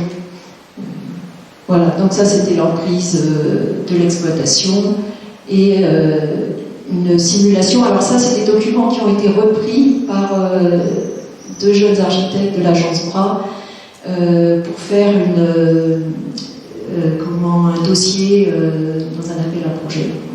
Donc ils ont fait une petite synthèse des propositions.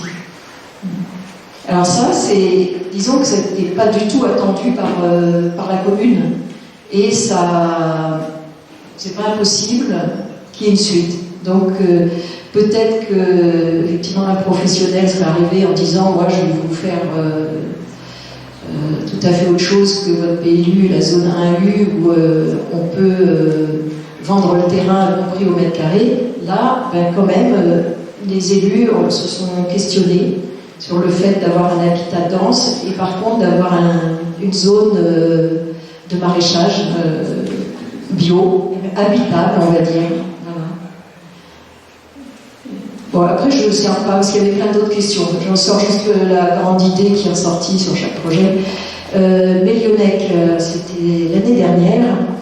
Et en Mélionnec, ils ont des projets, ils sont foisonnants de projets. Ils installent, il y a un festival du film documentaire qui a lieu début juillet et qui ramène plusieurs milliers de personnes. Et ils ont une convention maintenant avec l'université de Brest pour avoir des sessions de formation en réalisation cinéma sur place à Mélionnec. Ils ont dit d'accord, on collabore, mais c'est chez nous. Donc ils ont le projet de construire cette école et d'avoir des sessions au début des licences et puis peu à peu d'avoir les masters.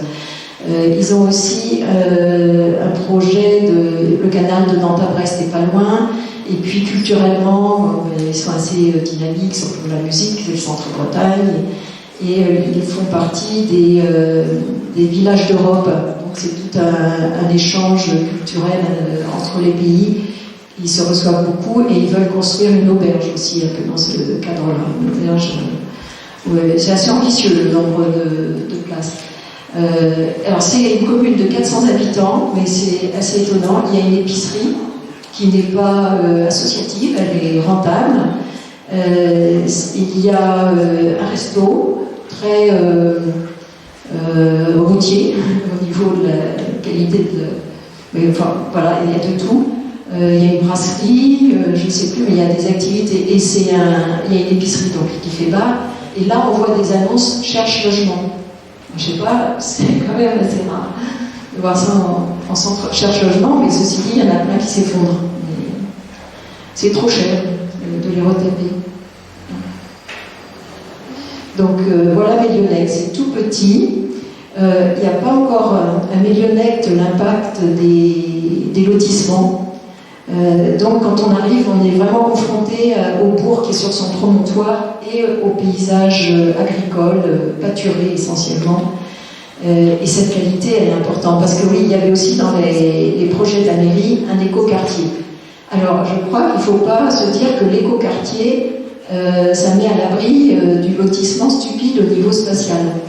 parce que ça ne change rien. Ça va être éco, d'accord, mais question espace, c'est pas toujours innovant. C'est vraiment... et là, l'écoquartier, bon, en gros, il était situé ici. Donc, les étudiants se sont confrontés à cette question. On s'est rendu compte que se déplacer ici, ça voulait dire qu'on prenait la route pour Rostrenin et on passait plus dans le bourg, on n'y allait pas à pied. L'école, elle est complètement à droite, là, à l'extérieur, presque à l'extérieur, par rapport au bourg. Donc, ça veut dire que ces nouveaux habitants, les 15 nouveaux habitants, ils allaient aller en voiture à tous les coups à l'école. Donc, c'est pas... Voilà, et c'était des choses qui étaient un peu dans les tuyaux, donc on a un peu soulevé des questions comme ça. Le cinéma,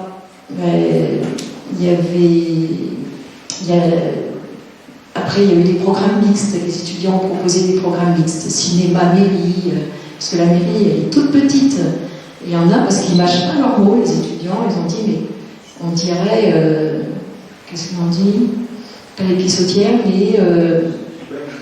les poubelles, un local poubelle, ouais. C'est vrai qu'elle n'est pas à l'échelle, elle est toute petite. Mignonnelle. Ils reçoivent ça comment, les élus? Non, mais je suis brutale là, parce que et ils peuvent, disons, ils peuvent le dire, mais moins brutalement. Mais je caricature pour dire que ils bousculent quand même des visions des gens. Ils ne voient pas parce qu'il y a des fleurs devant la mairie, tout va bien, et les étudiants, ils vont dire, mais on la voit pas, c'est quoi? C'est un bâtiment représentatif, et finalement, il y a des petits parterres, mais c'est pas un repère... C'est peut-être ce qu'on disait aussi ce matin, c'était le contact des étudiants qui facilite aussi le contact avec la population, à faire passer un projet de façon un peu plus facile finalement que s'il y a une équipe de maîtrise d'œuvre qui arrive. Oui. Non, puis bon, il soulève plein de questions, il y en a plein comme ça. Mais il y a aussi le fait qu'il faut aimer les lieux. Et ça, alors je critique comme ça, mais en fait, il faut apprendre à les voir, à les aimer.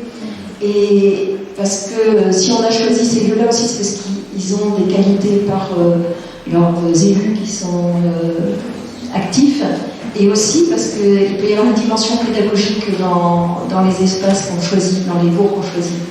Et ces partenariats où vous êtes à la fois gagnant, je n'ai pas trop l'expression, mais vous gagnez les deux, quoi, la commune qui vous reçoit et vous, parce que c'est aussi un objet pédagogique intéressant. Oui, je pense. Hein, je pense qu'effectivement, ça... Et puis, il y a un grand engagement, et les étudiants fournissent énormément de travail. Alors, c'est vrai qu'ils vont pointer des trucs qui peuvent un peu démanger, mais ils répondent aussi à l'attente, aux demandes, mais pas dans un esprit de commande. Ils peuvent remettre en question, donc c'est ça qui est assez intéressant. Et je sais que là, il y a eu parce que les échanges, il y a des communes où on va avoir des habitants qui vont être conviés aux échanges. D'autres communes, ça va pas être le cas. Ça va être assez variable, selon la situation.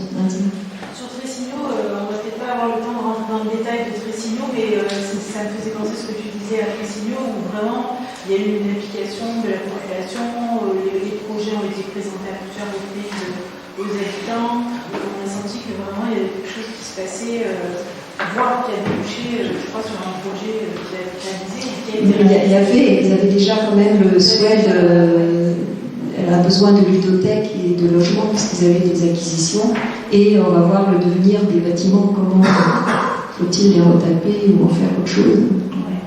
Et là, à Millionec, le bâti, alors je n'ai pas retrouvé d'image, par exemple, là on a deux petites maisons, ces deux maisons n'ont pas de terrain.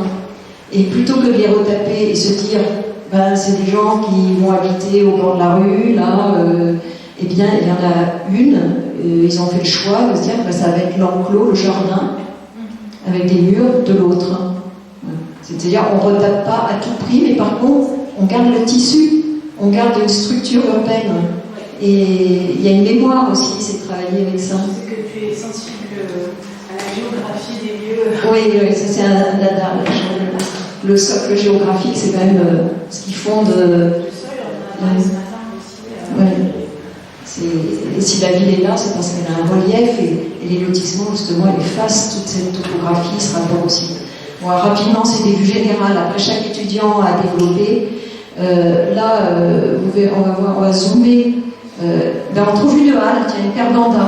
Le bâti a été démoli et remplacé par une couverture transparente qui affirme à côté place, parce qu'il y a tout un jeu de venelles. Et là, il y a un très beau presbytère, et derrière, le presbytère, on ne voit pas qu'il est beau, mais il est magnifique, hein, en vrai. Derrière, il y a une raquette, parce qu'il y a eu un petit démarrage de lotissement, il y a 3 lots construits, et puis ici, on voit plein City Park, et on voit que le projet, ensuite, plutôt que d'aller faire l'éco-quartier à l'extérieur, là, l'étudiant a développé des logements qui viennent reprendre le mur même de l'enclos du presbytère. Ah zut. Ah ben non, j'ai cliqué.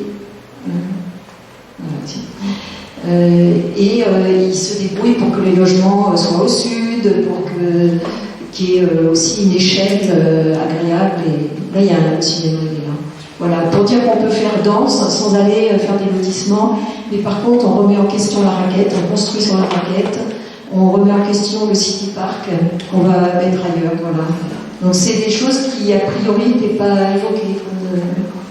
On va peut-être passer à la présentation d'Olivier parce qu'on a un peu traîné sur. Alors, je vais pas vous montrer Tressigno très rapidement parce que là, il y a des logements qui sont très différents dans le traitement. Je crois que.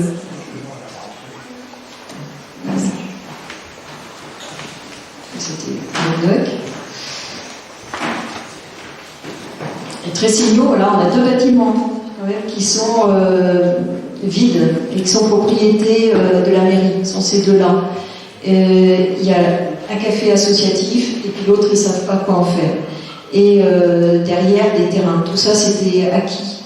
Donc, il y a la proposition, là c'est une deuxième, il y a 2 équipes, a été de transformer le café avec simplement, en gardant tout le volume, en l'évidant, et en construisant à l'intérieur un volume isolé dans une enveloppe, comme si ça devenait en fait une grande range. Donc c'est une boîte très simple avec des espaces de demi-saison intermédiaires. Dans l'autre proposition, c'est aussi assez limité à l'intérieur, mais il y a une extension serre qui fait l'interface entre le jardin où se développent des boulodromes et la place. Là, c'est un boulodrome. Et en continuité avec la place qui aujourd'hui est vraiment très routière. Première, la deuxième, avec un espace qui se glisse dans le cœur d'îlot. Et de l'autre côté, on va le voir. Alors on voit que l'intérieur, c'est une boîte en fait, qui est dedans. On tourne, l'escalier tourne d'ailleurs à l'intérieur, donc c'est un espace chauffé qui est ici. Et cet espace est non chauffé et saisonnier. Donc c'est assez lumineur comme impact sur le bâti, avec les rampants, les murs restent bruts, puisque l'escalier se glisse entre les deux. C'est le boulodrome qui regarde la place. Et là, de l'autre côté, c'est des maisons. On a des maisons qui sont dans le cœur d'îlot, et le bâtiment ici qui est invivable, parce qu'il est à un carrefour. Et pourtant, ce carrefour, ce nœud, ça constitue le vrai tissu, c'est le vrai patrimoine de Tressigno. Eh bien, les habitants vont continuer à entrer par là chez eux, mais ils vont, voilà, il y a une parcelle, on va la voir après. La parcelle de cette maison, elle a une entrée ici, et c'est finalement sa grange. La maison, c'est devenu une grange à étage. On peut faire du ping-pong, on peut faire ce qu'on veut, mais on ne s'est pas acharné à réhabiliter à grands frais, parce que même les bailleurs sociaux ne veulent pas, c'est difficile de le trouver. Donc finalement, on lui trouve un autre usage. Mais c'est quand même un lieu qui est occupé, on entre, on sort, donc on regarde. Voilà, et la deuxième parcelle est comme ça aussi. Le bâti, il est plein sud, il est passif, il y a aussi tout ce caractère-là qu'on regarde. Donc c'est un peu, je voulais parler de ça parce que pour dire que le bâti, on n'est pas obligé de le démolir, on n'est pas obligé de le restaurer, même si c'est avec des produits bio, mais on peut franchement lui trouver peut-être un autre usage. Voilà. ça nous montre aussi toute une diversité d'interventions sur le bâti. On va peut-être rentrer dans ce sujet-là aussi avec Olivier Lermont, et notamment le référentiel sur lequel vous travaillez pour la métropole, puisqu'on voit bien que dans le travail des étudiants, déjà ça amorce des idées d'intervention assez novatrices, qui s'adressent aussi à des populations qui sont peut-être pas encore là, ou peut-être là, mais c'est une autre façon d'habiter qu'on propose.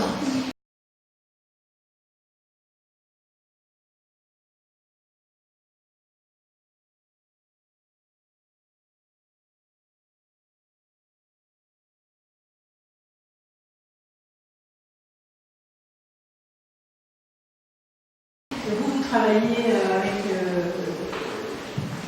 pour Rennes Métropole sur un référentiel, vous avez travaillé sur 5 typologies, c'est ça, de bâtiments. C'est ça.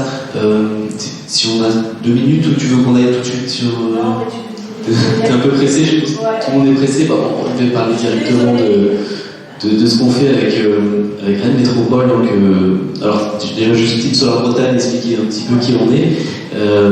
On fédère une association qui fédère des établissements de recherche académique sur la question du bâtiment durable et de l'habitat de demain, avec en tête de proue l'école d'architecture, et on est associé avec des universités, des écoles d'ingénieurs qui sont complètement impliqués aussi sur ces problématiques, donc des sociologues, des urbanistes, des ingénieurs en bâtiment, des ingénieurs autour des sujets du numérique, et on fait un travail de collaboration, d'animation, de groupe de travail étudiants, avec un sujet qui nous a intéressé depuis le début de cette association qui a 5 ans, la question de l'habitat dans les centres-bourgs. Et depuis 1 an, on est sur un projet de recherche-action avec Rennes Métropole qui nous a interrogé sur une problématique qu'ils ont rencontrée dans les centres-bourgs de la 2e couronne, où on a une difficulté d'attractivité sur certaines parcelles aujourd'hui sur lesquelles ils ont la propriété. Donc des communes ont acheté ce foncier il y a 5-6 ans, et ils ne trouvent pas de preneurs, d'investisseurs pour venir développer des programmes d'habitat. Donc on travaille sur 6 communes en 2e couronne de la métropole, donc principalement des communes qui sont à l'ouest de la métropole. C'est historiquement un secteur qui est effectivement moins attractif que le nord et l'est de la métropole. Et la métropole nous a rajouté une contrainte, nous a demandé de faire un travail de recherche, de développement d'habitat en financement non aidé, donc sans subvention publique. Et donc l'objectif de cette recherche-action, qui est en cours, donc je vais vous montrer quelques éléments mais qui sont aujourd'hui pas encore finalisés, c'est d'aboutir à une boîte à outils avec des solutions et des pistes d'action concrètes pour débloquer ces programmes d'habitat sur ces fonciers. Donc pour construire cette recherche-action, et je pense qu'il y a un élément important effectivement dont tu parlais, c'était la question de la méthodologie, comment est-ce qu'on peut essayer de débloquer ces nouveaux champs et ces marchés aujourd'hui qui sont un peu inexistants et complexes. On a associé des experts, des cabinets de sociologie, le cabinet MANA, le cabinet d'études de marché TMO, et aussi des maîtres d'ouvrage qui sont directement dans la boucle dès le début de cette étude. On a la COP de construction, donc un promoteur immobilier, et aussi un constructeur de maisons individuelles. Et la particularité donc, avec Team Solar, c'est qu'on est en capacité d'agréger aussi des formations pédagogiques. Et donc on a 2 ateliers de l'école d'architecture et de l'université de Rennes 2 qui ont été associés à la démarche qui sont associés pour développer ce sujet. Donc on a un atelier qui est encadré par Philippe Madec et Marie Picrel, et un atelier de projet urbain encadré par Nadia Sbiti, Stéphane Chevrier et Nadia Perotto. Et ce qu'on a mis en place comme méthodologie, c'est une méthodologie par itération, avec un travail à 2 dimensions, une dimension vraiment prospective, portée par le travail des étudiants, avec un horizon 2050, et en leur demandant de s'affranchir des règles réglementaires pour vraiment aller explorer les problématiques qui nous étaient posées. Et en parallèle, on fait un travail plus opérationnel, donc au sein de Team Solar Bretagne et avec les experts qui sont associés, pour permettre, peut-être d'ici un horizon à 4-5 ans, d'avoir certains projets qui vont sortir. Donc ça s'est appuyé aussi sur un diagnostic. Au tout début en fait, de ce travail sur la métropole, on est allé dans chacune de ces communes, on a fait un diagnostic socio-économique, notamment de l'habitat, pour bien comprendre les questions et les problématiques qui s'y posaient. Donc on a beaucoup parlé effectivement de la nécessité de travailler sur la question d'un projet partagé, un projet spécifique avec des enjeux de concertation qui sont très forts pour construire des projets au centre-bourg, sachant qu'on n'est pas sur une revitalisation directe du centre-bourg, on est bien sur des parcelles qui sont à proximité du centre-bourg. Et donc travailler sur la spécificité, mais aussi nous la demande qui nous a été faite, c'est de développer des outils reproductibles. Et pour ça, on a essayé de construire une forme d'assemblage un peu de ce qui ferait un projet d'habitat dans le centre-bourg. Donc c'est à la fois des habitants, des profils d'habitants qu'on a essayé d'identifier donc avec le cabinet de sociologie qui est associé à la démarche, des concepts d'habiter qui pourraient séduire ces habitants, et puis après des briques d'innovation sur toutes les thématiques qui sont associées à la construction d'un projet d'habitat. Donc des briques à la fois sur la question du foncier, sur le montage financier, sur l'énergie, la mobilité associée à l'habitat, et comment construire l'attractivité et permettre donc à ces projets de sortir. Donc voilà, par exemple les habitants, on a construit trois grandes familles d'habitants. L'idée, voilà, c'est d'essayer d'identifier quels seraient les profils d'habitants qui seraient intéressés pour venir habiter et qu'est-ce qui les intéresserait et comment est-ce qu'on peut demain les séduire au lieu d'aller sur un projet de lotissement. Quels seraient les arguments qui permettraient de leur donner envie de vivre dans le centre-bourg. Donc on a trois grandes familles, ce qu'on a appelé les créatifs culturels, les nidifiants et les seniors l'ancien. Et puis après des concepts d'habiter où là on avait envie de dépasser ce qui fait aujourd'hui l'habitat, des maisons, des T3, dans des typologies comme ça assez traditionnelles, essayer de répondre à des typologies plutôt de format de maison qui permettrait de développer une attractivité et une innovation, notamment par rapport à la concurrence forte du terrain à bâtir et de la maison en lotissement dans ces bois. Parce que c'est vrai qu'un élément important, c'est les gens qui vont venir, qui vont chercher à habiter ces deuxièmes couronnes, seront fortement intéressés, enfin vont chercher avant tout cette maison de lotissement. Donc on avait cinq typologies, des petites maisons individuelles. Là c'est d'aller chercher les cibles plutôt de seniors et essayer d'imaginer des projets de béguinage. Le béguinage, c'est un dispositif qui vient du nord de l'Europe où on conçoit des communautés d'habitants seniors qui viennent s'installer et vivre ensemble dans le centre-bourg. Des longères évolutives où là l'idée c'est de travailler sur plutôt un habitat où on viendrait vendre une enveloppe et dans laquelle les habitants demain pourront s'installer et développer eux-mêmes leur habitat par rapport à leur mode de vie, leurs souhaits, et qui pourra avoir une capacité d'évolutivité aussi au fil de la vie en fonction de l'évolution de la famille. Donc après une typologie d'habitat intermédiaire, des maisons superposées, c'est de travailler de forme un peu plus dense que la maison individuelle et essayer d'en développer une attractivité aussi.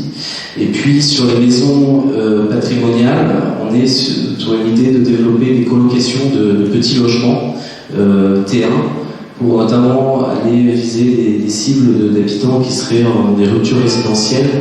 Donc, par exemple des jeunes qui sont en apprenti dans une usine à côté ou des personnes en situation de divorce.